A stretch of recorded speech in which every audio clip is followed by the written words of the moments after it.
الحمد لله حمدا كثيرا طيبا مباركا فيه كما يحبنا ويرضى.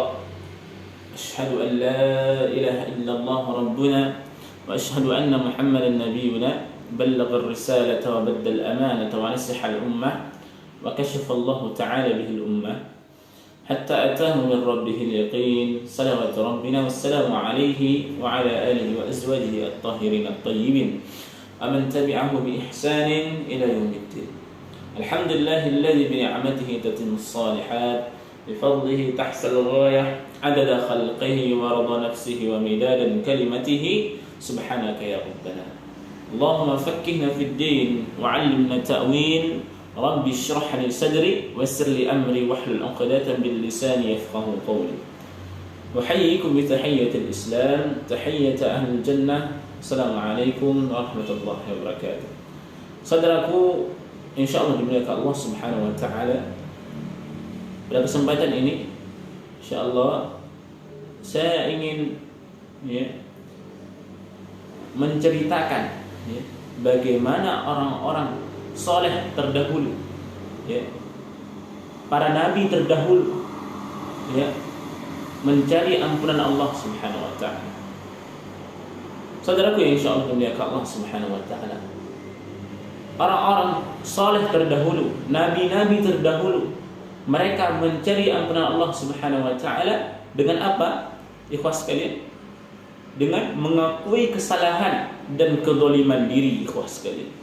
Sebagaimana manusia pertama, yaitu Nabi Adam alaihi salam, ya Allah Subhanahu wa taala abadikan doanya dalam surat Al-A'raf, ikhwas sekalian.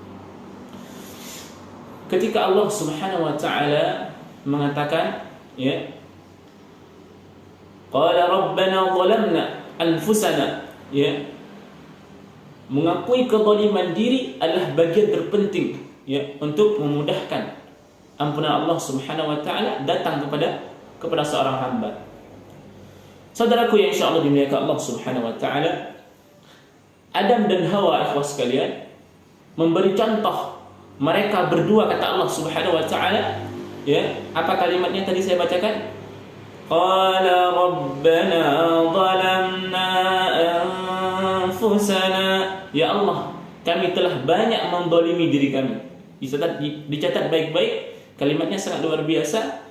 Qala rabbana zalamna anfusana. Ya Allah, kami telah banyak menzalimi diri kami. Wa illam taghfir lana, jika engkau tidak mengampuni kami, kata Allah, jika engkau tidak mengampuni kami, ya Allah, afan, wa tarhamna, jika engkau tidak menyayangi kami, ya Allah, lanakunanna minal khasirin, kami akan termasuk hambamu yang merugi. Makanya ikhwas sekalian, orang-orang soleh terdahulu mencari ampunan Allah Subhanahu wa taala dengan mengakui kesalahan dan kezaliman dirinya. Seperti Nabi Adam alaihi salam dan ibunda kita Hawa, ikhwas sekalian.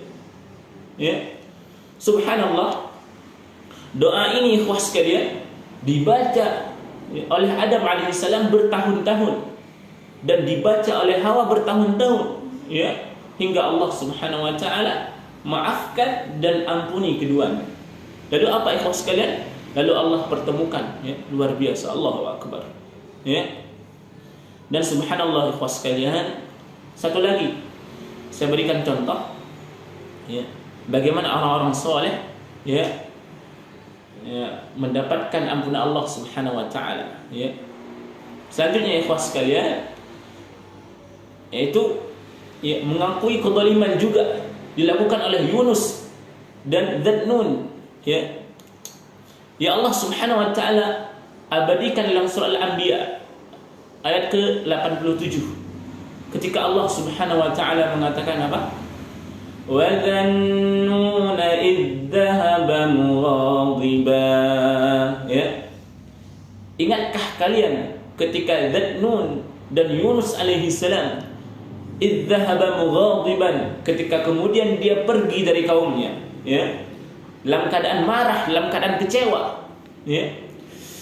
Lalu kemudian Dalam sebuah kisah ikhwah sekalian, dia naik sebuah kapal, ya, dia naik di sebuah kapal, lalu kemudian ombak terjadi dan akhirnya harus diundi, ya.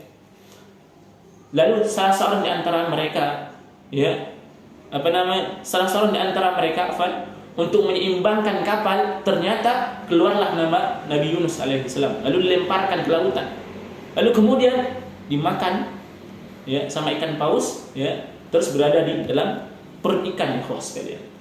Lalu kemudian subhanallah, Allah Subhanahu wa taala mengatakan, seandainya, ya, Yunus tidak termasuk orang-orang yang bertasbih, pasti dia akan terus berada dalam perut ikan sampai hari kiamat. Ya. Tetapi apa yang dilakukan oleh Nabi Yunus alaihissalam, ikhwah sekalian, ketika berada dalam perut ikan, dia mengakui kesalahannya, mengakui kezalimannya, mengakui kekhilafannya. Luar biasa ayatnya, saya bacakan, ya, surat Al-Anbiya ayat ke-87, ya. Ini yang cara ampuh, ya, untuk mendapatkan ampunan Allah Subhanahu wa taala, ya, seperti, ya, orang-orang saleh terdahulu, ikhwah sekalian. Bismillahirrahmanirrahim. Wa dhannuni idh dhahaba mughadiban fa dhanna an lan taqdir alayhi, ya, fanada fi adh-dhulumati an la ilaha illa anta subhanak inni kunta minal zalimin. Luar biasa, ikhwah sekalian. Saya bacakan artinya, dan ingatlah kisah Dzannun dan Yunus ketika dia pergi dalam keadaan marah, ya, dari kaumnya. Dia pergi meninggalkan kaumnya dalam keadaan marah, lalu dia menyangka bahwa kami tidak akan menyulitkannya, maka dia berdoa dalam keadaan yang sangat gelap, ya. Ya, tidak ada Tuhan selain Engkau, ya Allah, Maha suci Engkau, sungguh aku termasuk orang-orang yang zalim, ya. Ini ikhwah sekalian, ya. Bagaimana mendapatkan ampunan Allah Subhanahu wa taala dengan mengakui kesalahan, mengakui kezaliman, mengakui kekhilafan. Allahu a'lam bishawab. Barakallahu fikum. Assalamualaikum warahmatullahi wabarakatuh.